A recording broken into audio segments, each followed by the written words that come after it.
ഇവിടെ സംഭവിച്ചുകൊണ്ടിരിക്കുന്നത് നമ്മൾ ഈ കാണുന്ന റൂമിലല്ല. ഇതിന് പിന്നിൽ വലിയ അന്താരാഷ്ട്ര ഗൂഢാലോചന.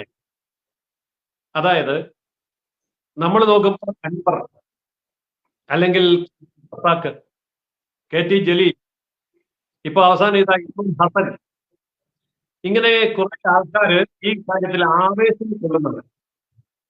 ഈ ആവേശം എന്നുള്ളത് നമ്മളിപ്പോൾ പുറത്ത് കാണുന്ന കാരണങ്ങളോ അല്ലെങ്കിൽ ആശയങ്ങളോ കേസുകളോ അല്ലെങ്കിൽ ഈ കുറെ പോലീസ് ഉദ്യോഗസ്ഥന്മാരോ മാത്രമല്ല.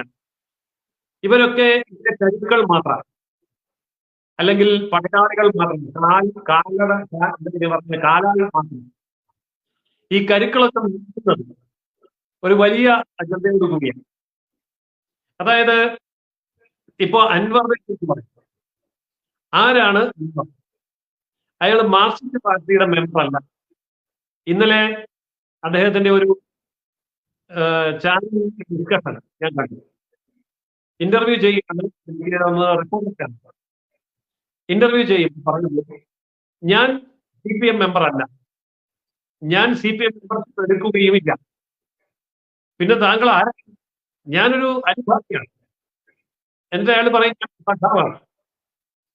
അപ്പൊ സഖാവാണ്, അനുഭാവിയാണ്, ഞാൻ മെമ്പർ അല്ല, ഒരു കാലത്തും മെമ്പർ ആകുകയുമില്ല. ഇത് വ്യക്തമാക്കിയതിനു ശേഷം താങ്കളെ നയിക്കുന്ന ആരാണ്, താങ്കളുടെ പുറകിൽ ആരാണ്, താങ്കളുടെ മുകളിൽ ആരാണ്, താങ്കളെ ആരാണ് താങ്കൾ പറയിക്കുന്നത്?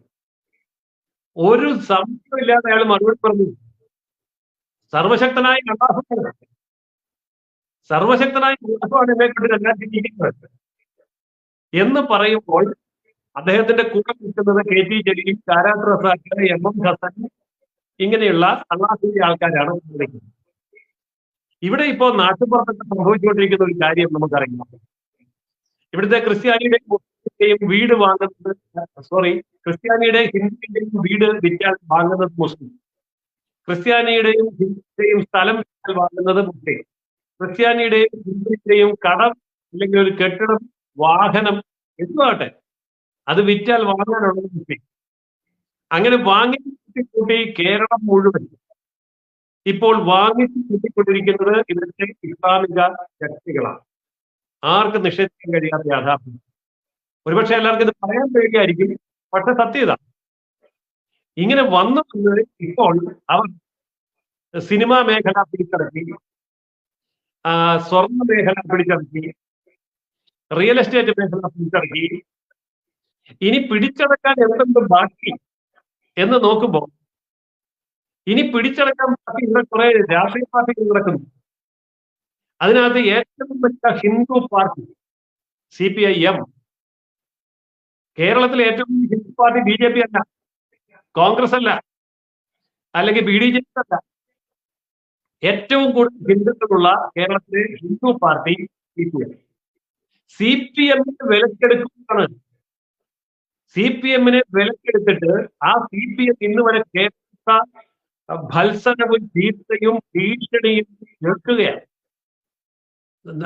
AKG-യുടെ അല്ലെങ്കിൽ P. കൃഷ്ണപിള്ളയുടെ കാലം മുതൽ ഇന്ന് പിണറായി വിജയന്റെ കാലം വരെയുള്ള ഏതെങ്കിലും ഒരു നേതാവ് കേട്ടിട്ടുണ്ടോ തന്നെ ശുദ്ധീകരിക്കും, തന്റെ പാർട്ടിയെ ഞാൻ ശുദ്ധീകരിക്കും, അത് എനിക്ക് MLA സ്ഥാനം വേണ്ട, എനിക്ക് പാർട്ടി മെമ്പർഷിപ്പ് വേണ്ട, എനിക്ക് പാർട്ടിയുടെ നേതൃത്വവും വേണ്ട, എനിക്ക് വോട്ടവകാശവും വേണ്ട, പക്ഷെ ഞാൻ ശുദ്ധീകരിക്കും, ഞാൻ ഈ പാർട്ടിയെ ശുദ്ധീകരിക്കും, ഈ നേതൃത്വത്തെ ശുദ്ധീകരിക്കും, മുഖ്യമന്ത്രിയുടെ ഓഫീസിനെ ശുദ്ധീകരിക്കും, മുഖ്യമന്ത്രിയെ ശുദ്ധീകരിക്കും, എനിക്ക് പറയും എന്റെ ദൈവമുണ്ട് എന്ന് പറയുമ്പോൾ കമാന്ന മറുപടി പറയാൻ ഒരു സഖാവില്ല. ഇവിടെ പറയുമല്ലോ, ഞങ്ങൾ മാനവരക്തം. എവിടെ പോയി മാനവരക്തം? മുസ്ലിമിന്റെ തലവട്ടം കണ്ടപ്പോ എവിടെ പോയി മാനവരക്തം? ഒരു മാനവൻ രക്തവും ഇല്ല, ചെങ്കടിയില്ല, ഒന്നുമില്ല. അവരൊക്കെ ഇപ്പൊ ദൈവത്തെ പൂജിക്കൊണ്ടിരിക്കും. എന്തുകൊണ്ടാണ്? പാർട്ടി ഇവരുടെ കയ്യിൽ നിന്ന് പോയി. അതായത് ജയരാജന്മാരുടെ കയ്യിൽ, ഗോവിന്ദ മാഷിന്റെ കയ്യിലില്ല, അല്ലെങ്കിൽ MA ദേവിയുടെ കയ്യിലില്ല, തോമസ് ഐസക്കിന്റെ കയ്യിലില്ല, ഈ സുധാകരന്റെ കയ്യിലില്ല, ഈ പാർട്ടി പിണറായിയുടെ കയ്യിലില്ല. പണ്ട് നമ്മൾ കേട്ടിട്ടുണ്ടല്ലോ കൂടാരത്തിലെ ഒട്ടകം എന്നൊരു കഥയുണ്ടല്ലോ. അറബി അയാളുടെ കൂടാരത്തിൽ ഒട്ടകത്തിന്റെ തല കയറ്റി ചോദിച്ചു, വെച്ചോളാൻ പറഞ്ഞു. പിന്നെ പതുക്കെ പതുക്കെ ഒട്ടകം അങ്ങോട്ട് കയറി കൂടാരവും മറക്കില്ല പുറത്തായി എന്ന് പറഞ്ഞതുപോലെ ഇവിടുത്തെ കമ്മ്യൂണിസ്റ്റ് പാർട്ടികൾക്കകത്ത് ഇവിടുത്തെ ഇസ്ലാമിസ്റ്റുകളായിട്ടുള്ള പൊളിറ്റിക്കൽ ഇസ്ലാമിന്റെ ഒട്ടകങ്ങൾ തലവെച്ചു, കാല് വെച്ചു, കുടല് വെച്ചു, മൊത്തം അകത്തായി കഴിഞ്ഞു. ഏത് കമ്മ്യൂണിസ്റ്റുകാരനെയും ഏത് മുഖ്യമന്ത്രിയെയും പിണറായി വിജയനെയും പരസ്യമായിട്ട് വെല്ലുവിളിക്കുകയാണ്, സ്വന്തം ദൈവത്തിന്റെ പേരിൽ വെല്ലുവിളിക്കുകയാണ്. അപ്പൊ എന്ത് പൊളിറ്റിക്കോ, എന്ത് സെൻട്രൽ കമ്മിറ്റി, എന്ത് സ്റ്റേറ്റ് കമ്മിറ്റി, എന്ത് AKG സെന്റർ എല്ലാം പോയി. കമാന്ന രക്ഷണം. അപ്പോൾ ഇതാണ് കേരളത്തിൽ നടന്നുകൊണ്ടിരിക്കുന്നത്. ഇത് യഥാർത്ഥത്തിൽ എന്താണ് എന്ന് ചോദിച്ചാൽ ഇത് മാപ്പിള ലഹളയാണ്, ഇത് ഖിലാഫത്താണ്. അപ്പോ ഒരു കാലത്ത് ഖിലാഫത്തിന്റെ അടിയേറ്റ് കോൺഗ്രസ് വീണെങ്കിൽ, മാപ്പിള ലഹളയുടെ കാലത്ത് ഉത്തര മലബാറിലെ ഹിന്ദു വീണെങ്കിൽ, ക്രിസ്ത്യാനി വീണെങ്കിൽ, ഇന്ന് ഇവിടുത്തെ കമ്മ്യൂണിസ്റ്റ് പ്രസ്ഥാനവും കോൺഗ്രസ് പ്രസ്ഥാനവും ഇവിടുത്തെ UDF-ഉം LDF-ഉം അപ്പാട് വിലക്കെടുത്തു കഴിഞ്ഞു. പൊളിറ്റിക്കൽ ഇസ്ലാം, റാഡിക്കൽ ഇസ്ലാം ഇന്ന് കേരളത്തിന്റെ UDF-നെയും LDF-നെയും പച്ചയ്ക്ക് വിലക്കെടുത്ത് കഴിഞ്ഞു. ഇനി അവർ തീരുമാനിച്ചു. അപ്പോൾ അതിന് പാർട്ടി മെമ്പർഷിപ്പ് ഉണ്ടോ? ചോദിക്കേണ്ട കാര്യമില്ല. അരിവാൾ ചെക്കിലാണോ ജയിക്കുന്നത്? ചോദിക്കേണ്ട കാര്യമില്ല. അപ്പോ എനിക്ക് മെമ്പർഷിപ്പും വേണ്ട, എനിക്ക് അരിവാൾ ചെക്കിയും വേണ്ട, എനിക്ക് പുറകിൽ ആളുണ്ട്, അതെന്റെ ദൈവമാണ്. അതുകൊണ്ട് എന്റെ ദൈവത്തിന്റെ നിശ്ചയത്തെ നീ അനുസരിച്ചാൽ മതി എന്ന് പറയുമ്പോ ഇവിടെ ഓർക്കേണ്ട ഒരു കാര്യമുണ്ട്. ഈ കമ്മ്യൂണിസത്തെയും കോൺഗ്രസിനെയും ചെറുതുകൊണ്ട് നടന്ന ഹിന്ദുക്കൾ പറയുന്ന ജന്തുക്കളുണ്ടല്ലോ, അവരോട് എനിക്ക് ചോദിക്കാനുണ്ട്. ഗുരുവായൂരപ്പന്റെ മുമ്പിൽ പോയി അറിയാതെ കൈകൂപ്പി പോയ സാംസ്കാരിക വകുപ്പ് മന്ത്രി തിരിച്ചു വന്നപ്പോ ചോദിക്കേണ്ടി വന്നു. കാരണം കാണിക്കൽ നോട്ടീസ് കൊടുത്ത പാർട്ടിയാണ്. മൂകാംബികയിൽ പോയപ്പോ ഒരു ജില്ലാ നേതാവിന് ശാസന ഏറ്റുപിടിച്ചു. അതാണ് പാർട്ടി, കമ്മ്യൂണിസ്റ്റ് പാർട്ടി. വീട്ടിൽ ഗണപതി ഹോമം നടത്തിയതിന് കമ്മ്യൂണിസ്റ്റ് പാർട്ടിക്ക് വിശദീകരണം കൊടുക്കേണ്ടി വന്നു. അതാണ് കമ്മ്യൂണിസ്റ്റ് പാർട്ടി. ഇപ്പൊ എന്താ ഒന്നും ചോദിക്കാത്ത?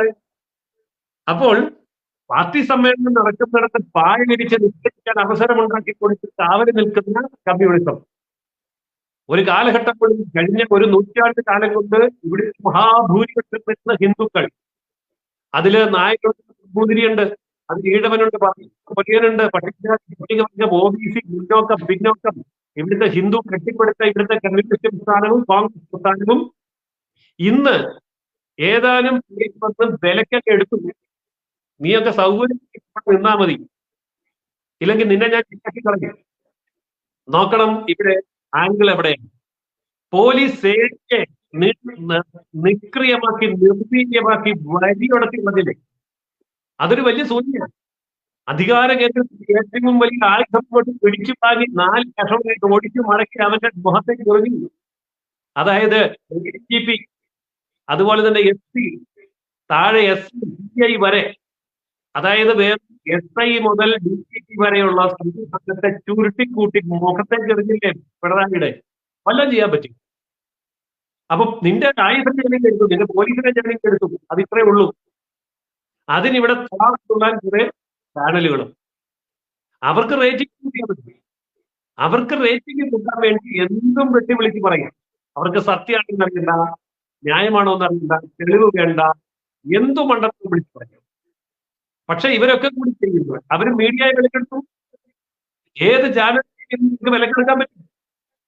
അവിടെ ഇരിക്കുന്ന വലിയ ദൈവങ്ങളൊക്കെ പറയുന്ന ഈ ചാനൽ അവതാരങ്ങളുണ്ടോ, അവന് കിട്ടുന്ന ശമ്പളത്തിനനുസരിച്ച് അവൻ വാഴ പഠിക്കും. അതല്ല ഇപ്പൊ കണ്ടുകൊണ്ടിരിക്കുന്നത്. ഇത് രാവിലെ കണ്ടുപിടിക്കുന്നതല്ലേ പച്ച. ആരെങ്കിലും വെട്ടി വിളിച്ചു പോകുമ്പോ കിട്ടുന്ന ശമ്പളത്തിന് വലിപ്പല്ലാതെ പത്രധർമ്മത്തെ കുറിച്ചോ മനസ്സാക്ഷിയെ കുറിച്ചോ അല്ലെങ്കിൽ രാജ്യത്തിന്റെ നിലനിൽപ്പിനെ കുറിച്ചോ ഒരക്ഷരം ചിന്തിക്കാൻ മിണ്ടിയിട്ടിരിക്കും. അതല്ലേ ഇപ്പൊ നടന്നുകൊണ്ടിരിക്കുന്നത്. അപ്പൊ സത്യത്തിൽ എന്ത് നടക്കും എന്നുള്ളത് കൃത്യമായി ചർച്ച ചെയ്യപ്പെടേണ്ടത് തന്നെ. കാരണം ഇത് കേരളത്തെ വിഭജിക്കാൻ മാത്രം വലുപ്പം ഇവിടെ ഈ മാപ്പിള കലാപത്തിനുണ്ട്, ഖിലാഫത്തിന്റെ ആധുനിക ഖിലാഫത്ത് പ്രസ്ഥാനത്തിനുണ്ട്. നാളെ കട്ടിംഗ് സൗത്ത് വന്നിട്ട് കട്ടിംഗ് കേരള കൊണ്ടുവന്ന് മലബാർ സംസ്ഥാനം ഉണ്ടാക്കി അത് മുഖ്യമന്ത്രിയാവും. പക്ഷെ അതിനു മുൻപ് പിണറായി വിജയനെ മാറ്റിച്ച് ഇറക്കി വിട്ടിട്ട് മരുമകനെ മുഖ്യമന്ത്രിയാണ്. പെട്ടെന്ന് അങ്ങനെ മുഖ്യമന്ത്രി നോക്കിയല്ല. പണ്ട് ജവഹർലാൽ നെഹ്റു ഉപയോഗിച്ചൊരു തന്ത്രമാണ്. ജവഹർലാൽ നെഹ്റുവിന് ശേഷം നേരെ ഇന്ദിരാഗാന്ധി ആക്കിയില്ല. എങ്ങനെയാന്ന് നമുക്കറിയാം. ഇടയ്ക്ക് ഗുൽസാരിലാൽ ലാൽ ബഹദൂർ വന്നു. അതെല്ലാം കഴിഞ്ഞ് വെച്ച് കുടുംബാധിപത്യം അരക്കിട്ടുറപ്പ് എന്ന് പറഞ്ഞ പോലെ പിണറായി വിജയനെ കസേര അടക്കം വലിച്ച് നിലത്തടിച്ചതിന് ശേഷം ഈ പറഞ്ഞ പൊളിറ്റിക്കൽ ഇസ്ലാമിന്റെ ഉച്ചിഷ്ടം ഭക്ഷിക്കുന്ന ഏതെങ്കിലും ഒരു ജന്തുവിനെ, ഹിന്ദുവിന്റെ പേരുള്ള ഒരു ജന്തുവിനെ അവിടെ 6 മാസം ഇരിക്കും. 6 മാസം കഴിയുമ്പോൾ അവരെ വലിച്ച് താഴെ ഇറങ്ങിയിട്ട് ഗവൺമെന്റ് ആളിനെ കയറ്റി മുഖ്യമന്ത്രിയാക്കുന്നു. അന്നേരം ഇവിടുത്തെ വിഡ്ഢി കുഷ്മാണ്ഡങ്ങളായിട്ടുള്ള സഹായിച്ച ഹിന്ദുക്കന്മാര് ഇവിടുത്തെ കോൺഗ്രസ് അവനെയൊക്കെ ജയിലിൽ കൊണ്ട് നടക്കും. മതേതരത്വമല്ലേ. അപ്പോൾ കേരള രാഷ്ട്രീയത്തിൽ സംഭവിക്കാൻ പോകുന്ന ഈ ഒരു വലിയ നാടകത്തിന്റെ തിരനോട്ട പരിപാടി മാത്രമാണ് ഇപ്പൊ നടന്നുകൊണ്ടിരിക്കുന്നത്. അതിന് ഈ പറയുന്ന സൂചനകൾ നമുക്ക് പഠിക്കാൻ സാധിക്കുന്നില്ല എങ്കിൽ നമ്മൾ മറ്റൊരു പാകിസ്ഥാനാകാൻ പോവാണ്. അതിന് വഴിപിടിവിട്ടത് ഇവിടുത്തെ കമ്മ്യൂണിസ്റ്റ് പ്രസ്ഥാനമാണ്. അതുകൊണ്ട് ആദ്യം അനുഭവിക്കാൻ പോകുന്നത് അവർ തന്നെയായിരിക്കും. പത്മാസുരന് വരം കൊടുത്ത കഥ പോലെ ഈ പത്മാസുരന് വരം കൊടുത്ത, അതായത് പൊളിറ്റിക്കൽ ഇസ്ലാം എന്ന് പറയുന്ന പത്മാസുരന് വരം കൊടുത്ത കമ്മ്യൂണിസ്റ്റ് പ്രസ്ഥാനത്തിന്റെ തല ദഹിപ്പിക്കാൻ പോവുകയാണ് ഇവിടുത്തെ പൊളിറ്റിക്കൽ ഇസ്ലാം. അതിന്റെ മുന്നണി പോരാളിയാണ് ഇപ്പോ ഈ പറയുന്ന അൻവർ. അൻവർ മാത്രമല്ല, ജലീലുണ്ട്, കാരാട്ട് പ്രസാദ് ഉണ്ട്, ഇനി പുറത്തു വരാനുള്ള ഒത്തിരി പേരുണ്ട്. അതിനാദ്യം പോലീസ് സേനയെ നശിപ്പിച്ചു. ഇനി പലതിനെയും നശിപ്പിച്ചു, പാർട്ടിയെ നശിപ്പിച്ചു. ഇപ്പോ സമ്മേളനങ്ങൾ തുടങ്ങി. ഓരോ ഘട്ടങ്ങളിൽ സമ്മേളനങ്ങൾ നടത്തിക്കൊണ്ടിരിക്കാൻ ബുദ്ധിമുട്ട് വരും. അപ്പോൾ അവിടെ ഈ സമ്മേളനങ്ങളെല്ലാം കഴിഞ്ഞ് ഒരു 3-4 മാസം പൂർത്തിയാകുമ്പോഴേക്കും പാർട്ടി എന്ന് പറയുന്ന സംവിധാനം ഇവിടുത്തെ പൊളിറ്റിക്കൽ ഇസ്ലാമിന്റെ ഘട്ടത്തിൽ മടക്കി ഒഴിച്ചിവൻ ഘട്ടത്തിൽ വെച്ചിട്ട് വീട്ടോട്ട് പോകും. ഒന്നും ചെയ്യാൻ പറ്റില്ല ഇവിടുത്തെ സാഹചര്യങ്ങൾക്ക്. അപ്പൊ പാർട്ടി സംവിധാനങ്ങളെ പാർട്ടിക്ക് അകത്ത് നിന്നുകൊണ്ട് നേരിട്ടാലല്ലേ പാർട്ടി നടപടിയെടുക്കാൻ പറ്റുള്ളൂ. അൻവറിനെ പാർട്ടിക്ക് പുറത്താക്കാൻ പറ്റിയല്ല, കാരണം പാർട്ടി മെമ്പറല്ല. അൻവറിനെ പാർട്ടിക്ക് പിടിച്ചെടുക്കാൻ പറ്റിയല്ല, കാരണം യാതൊരു വിധത്തിലുള്ള പിന്തുണയും ഇല്ല. ഇവന്റെ പിന്തുണയില്ലാതെ അവിടെ നിന്ന് ജയിക്കാൻ അൻവറിന് പറ്റും.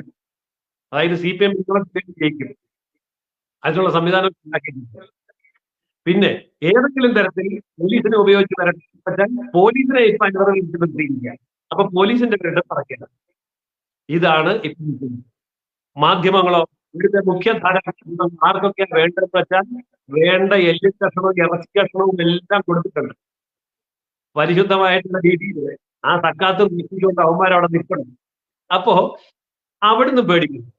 അതായത് പൂണ്ടടക്കം കേരളത്തെ പിടിച്ചു കഴിഞ്ഞിട്ട് LDFന് വിടാൻ പറ്റില്ല, UDFന് വിടാൻ പറ്റില്ല, മാധ്യമങ്ങൾക്ക് വിടാൻ പറ്റില്ല, പോലീസിന് വിടാൻ പറ്റില്ല. ഇതിന്റെ ഒക്കെ പുറകിൽ അതീവ ഗൗരവമായ ഗൂഢാലോചന. ആ ഗൂഢാലോചന പുറത്തു കൊണ്ടുവന്നില്ല എന്നുണ്ടെങ്കിൽ അനുഭവിക്കാൻ പോകുന്നത് UDFും LDFും മാത്രമല്ല, ഇവിടുത്തെ കേരളമാണ്, മുഴുവൻ കേരള ജനതയുമാണ് അനുഭവിക്കാൻ പോകുന്നത്. ജനാധിപത്യവും മതേതരത്വമൊക്കെ ഇനി എത്ര കാലമുണ്ട് എന്നുള്ളത് കണ്ടറിയണം. ഇത്ര ഭീകരമായ അവസ്ഥയിലാണ് ഇന്ന് കേരളത്തിൽ നിൽക്കുന്നത്.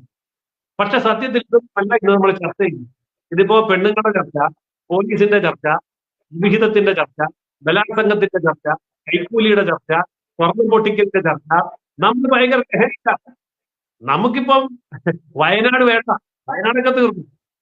ഇങ്ങനെ ഓരോ വിഷയങ്ങളും വെച്ച് കഴിയുമ്പോൾ അതിന്റെ പുറകെ ഒരു വൈകാരികമായിട്ടുള്ള റിയാക്ഷനും പ്രോആക്ഷനും ഒക്കെ ആയിട്ട് അർമാദിക്കയുടെ മലയാളി. ഇപ്പം കറണ്ട് ചാർജ് 2 ഇരട്ടിയോ 4 ഇരട്ടിയായി. ഒരു മലയാളിക്ക് ഒരു പ്രശ്നമില്ല. അതൊക്കെ ആരാ ചെയ്യുന്നത്? വീട്ടുകാരം അടക്കമുള്ള സർക്കാർ ടാക്സ് കൂട്ടി. ഒരു മലയാളിക്ക് ഒരു പ്രശ്നമില്ല. അപ്പൊ വൈദ്യുതി ചാർജ് കൂട്ടിയാലും കറണ്ട് കൂട്ടിയാലും യാതൊരു പ്രശ്നമില്ല. ജീവിത പ്രശ്നങ്ങളിൽ നട്ടം തിരിഞ്ഞാലും ശ്വാസം കൂട്ടിയാലും പ്രശ്നമില്ല. ഓണത്തിന് പെൻഷൻ ഇല്ല, ഓണത്തിന് ശമ്പളമില്ല, ഓണത്തിന് ആത്മഹത്യയാണെങ്കിൽ പ്രശ്നമില്ല. അതിനെയൊക്കെ തമസ്കരിക്കാവുന്ന വിഷയമായിട്ട് ഇപ്പൊ ഈ വിഷയം വന്നിരിക്കുന്നു. ഒരു കാര്യം ഉറപ്പാണ്, ഇവിടെ അൻവറിന്റെ പറഞ്ഞു നിൽക്കുന്ന പൊളിറ്റിക്കൽ ഇസ്ലാമിന്റെ അജണ്ടയെ മറിച്ചിടാൻ ഇവിടുത്തെ LDF UDF ഒന്നിച്ച് പരിശ്രമിച്ചാലും ഒരു ചുറ്റും സംഭവിക്കാൻ പോകുന്നില്ല. മറിച്ച് ഏറ്റുമുട്ടാനാണ് അവരുടെ ഭാഗത്തിൽ LDF-നെയും UDF-നെയും അപ്രസക്തമാക്കാൻ കഴിയുന്ന മസിൽ പവറും മണി പവറും മീഡിയ പവറും അടക്കമുള്ള എല്ലാ പവറും സമാഹരിച്ചുകൊണ്ടാണ് ഈ പറയുന്ന മാപ്പിള കലാപം ഇപ്പോൾ ആരംഭിച്ചിരിക്കുന്നത്. ബാക്കി നമുക്ക് കാത്തിരുന്ന് കാണാം.